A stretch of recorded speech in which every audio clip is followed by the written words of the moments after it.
Night के जल्दी से गाड़ी धोलिए राजा जारा में सुतब छिपैक के जल्दी से गाड़ी धोलिए सैया जारा में सुतब छिपैक के नया नया गवाना करा के ये सैया छोड़ के हमारा गइलो विदेशवा दर्द बरभल नाइट के जल्दी से गाड़ी धोलिए राजा जारा में सुतब छिपैक के जल्दी से गाड़ी धोलिए सैया अजा में धरब छिपैक के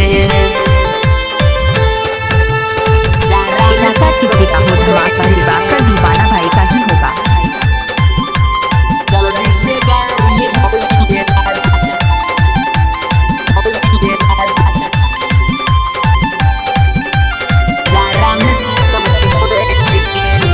बाजवानी चरहल मोरा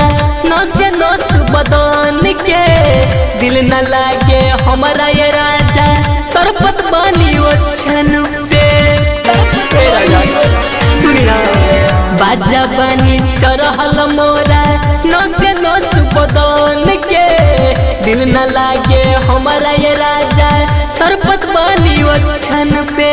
रात भर जागत रहली बेचैन से निंदिया नाई हमारा ई मन से कहेला रहतनी बैठ के जल्दी से गाड़ी धोलिए राजा जारा में सुतब छिपैक के जल्दी से गाड़ी धोलिए राजा पाजा में धरब छिपैक के जल्दी से गाड़ी धोलिए राजा अभी सुन रही दिवाकर दीवाना भाई।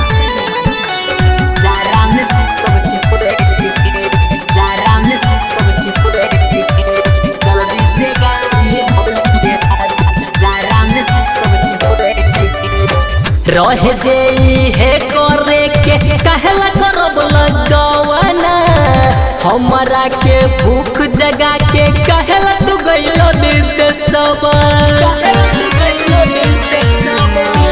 रह जई है करे के कहला करब लगवाना हमरा के भूख जगा के कहला तू गइलो देशवा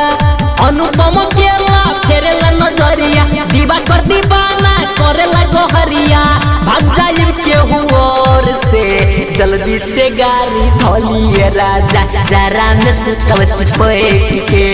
जल्दी से गाड़ी धोलिए राजा अजा में धरब छिपैक के नया नया गवाना करा के ये सैया छोड़ के हमारा गइलो विदेशवा दर्द बरभल नाइट के